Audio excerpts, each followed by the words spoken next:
Hey guys, Brian from MB Reptiles, and today we take the snakes and we just basically throw it in, write them in the trash because we're going to be talking about 100% leopard geckos. So we're going to have a lot of fun. I'm going to showcase you some awesome animals. And I mean, I know we haven't made like many videos about them, but the truth is because it hasn't been as pretty as we would have wanted it to be for our leopard geckos. So we've had a lot of organization and a lot of things that we had to basically redo, and it's going to take probably another year, but we have some awesome animals that are basically growing up. So I'm going to showcase you guys a few of them. To start off, I'm going to go right up with one of my favorite morphs that has been in the industry from basically a few years. So it's the Black Knight, and I mean, it's definitely one of my favorite ones that we have. And I mean, we're gonna go right into it with a very beautiful and dark mutation. So the Black Knights, for us, our lineage comes down from the Netherlands. Basically, some of my friends, my friend Sander from Dutch Dragon Import from DDI, basically gave me the opportunity of working with these beautiful animals. And I mean, I have been hooked and just been hoarding them as I've gone through. Now, with breeding them throughout the years, it's really fun because they're actually a smaller leopard gecko. They're not like the normal leopard geckos, maybe because they've been inbred for so many years. So we've been outbreeding them a little bit. And then these guys here are what we actually call brown turds because they look like just garbage. They look like nothing, right? What are these exactly? So our brown turds are basically geckos that come from the Black Knight, but they're basically outbred. So they don't look necessarily nice, but when you breed them together, then they produce you these awesome black looking animals. So technically a Black Knight is a super turd.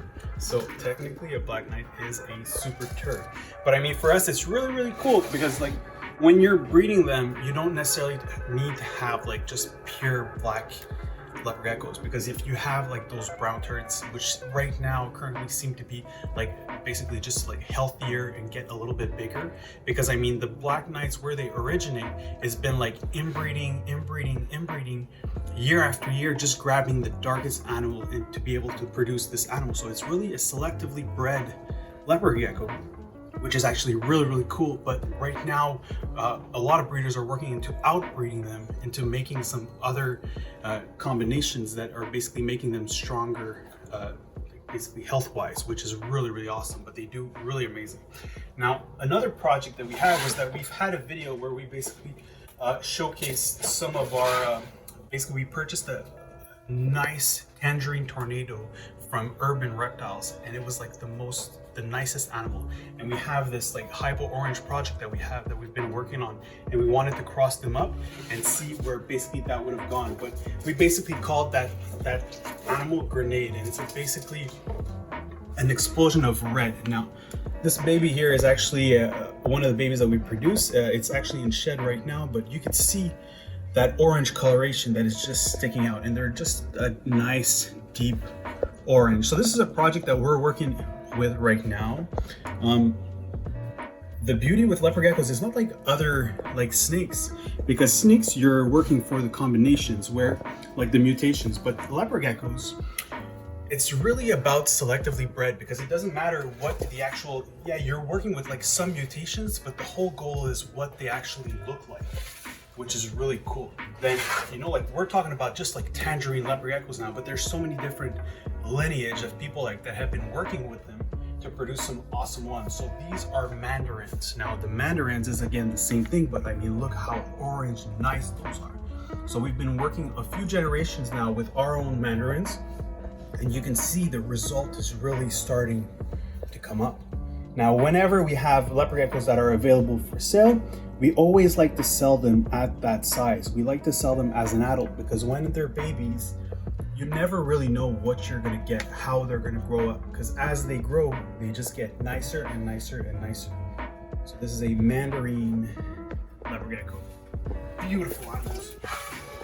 One of the ones that we did, really cool. I'll look into it. Where I put it. Where did I put this guy? So this was a firewater.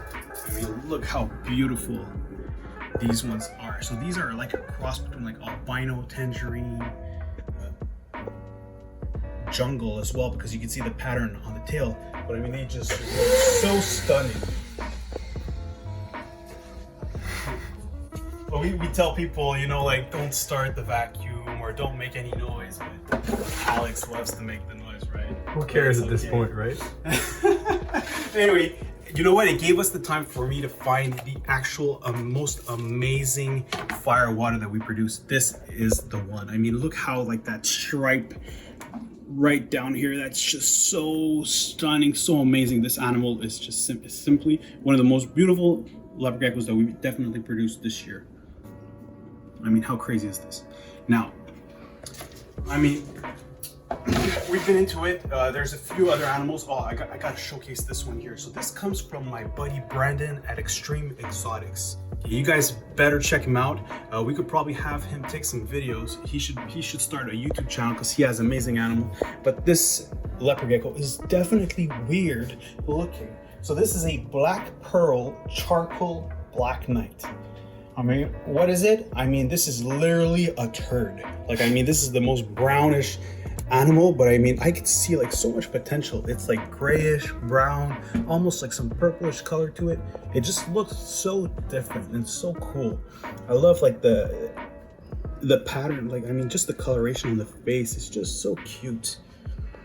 This one, I can't wait to see like how these different ones will actually like come across. Now, one of the leopard geckos that, like, when I talk about lineage and how people like breed selectively bred animals, we've been breeding leopard geckos for over 30 years. My father used to breed them back in our basement, and we've been working on our own like lines of tangerines, because as we were breeding them, we had a lot of like wild type animals that we bred them, and then some were a little bit more orange, so we kept them and we've been breeding them. Now there's the hypo gene, which basically is just a reduction of all the patterns, but we were basically calling them like hypo orange, which are really, really stunning. And I'm going to show you guys one of them right away. And we're going to start off strong because this one here is what I call the Thor. So the Thor is basically an electrifying like storm that basically was a cross between the Tangerine tornado and our horse. So those were our hyper orange, so we call them Thors, and they're really, really amazing. I mean, look how beautiful this orange is. But one thing that I love about them is that most of them we work on keeping that tail purple. So they have like a very orange body, but the tail is like purplish color, which is really, really cool. So this, guys, is what we call the Thor. Then I'm gonna go back to our normal hyper orange.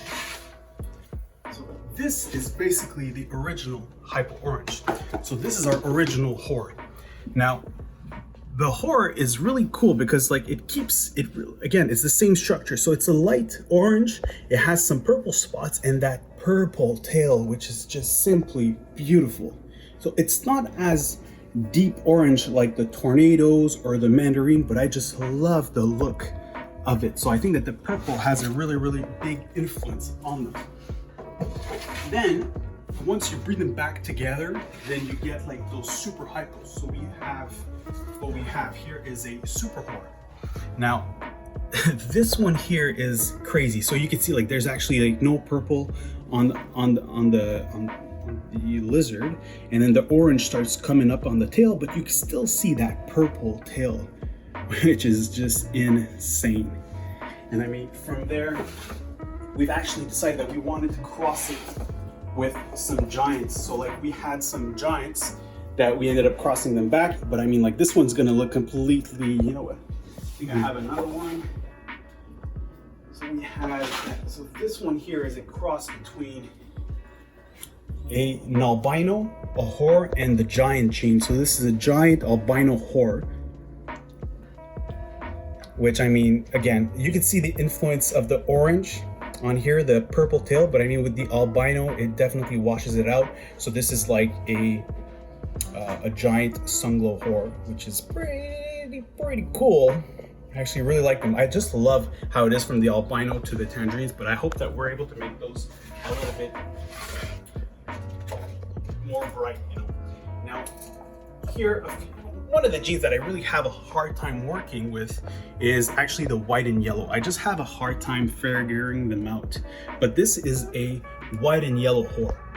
Now, the white and yellow are really known because they have these white feet and then a lot of that distinct pattern. Like you can see the difference. So like the sides are white and then the orange is right up on top. So you can see again those purple spots and then that purple tail. I mean, this one's even in shed, but I mean, it looks just amazing. So to finally end up with it was that we have a first generation of Black Knight cross hypo orange, which are basically here. So this one here is, I'm gonna put this one away. We have, so basically this one here is a cross between a Black Knight and a hypo orange. So this is our first black whore that we have produced. And again, really cool. You can see that black influence, that orange is trying to come out, and that purple tail. Again, always that purple tail, which is really, really cool. Man, so we really got a whorehouse right here. This is crazy. All right, so now I'm gonna take this little baby out here, and then this is really, really amazing. So I mean, guys, these are really, really awesome projects that we've been working with. I'm gonna just put these little one out. So all these animals that you see, usually after a year old, we used to breed them. But I wanted to make sure that because of all the issues that we've had in the past growing up our leopard geckos, I decided basically to grow my animals for 18 months to 24 months before even breeding them. So the size of geckos that you saw is basically what we're looking at, but you give them an extra 6 months and that's how big they can get. So this is basically, I've decided to wait it out, be patient, wait an extra 6 months, and then you have a huge female that is going to be ready to breed. So this is a bold stripe leopard gecko that basically is 100% ready to breed. I mean, just simply beautiful, but it just showcases how it's important to be patient. And I mean, leopard geckos at 8 months are ready to breed, but they're just more prone to so many more issues, and there's a little bit more fatality when it comes to breeding them. So I decided, you know what, like we're just going to concentrate in making sure that we give all our animals the best opportunity for them to have like a really, really successful breeding cycle, breeding life. So guys, thank you for watching this video. I haven't stopped talking. We talked about 100 different types of leopard gecko mutation. Now, before I end this video, you guys know, I got to tell you, if you liked this type of video, make sure you like this video so that we make even more leopard geckos video. If you can comment, I would like you guys to let me know exactly what is your favorite leopard gecko morph that we have here. For me, it's definitely the grenade because there's a lot going on into there and there's a lot more for me and a lot more potential. But I want to know what you guys, basically what favorite leopard gecko morph that I presented here today. Comment down below. And I mean, until then, thank you for watching. Thanks for subscribing and basically caring for me. And again, guys, I'm back from COVID. I'm all good. I'm all healthy. Thank you very much. Until then, no stress. Talk later.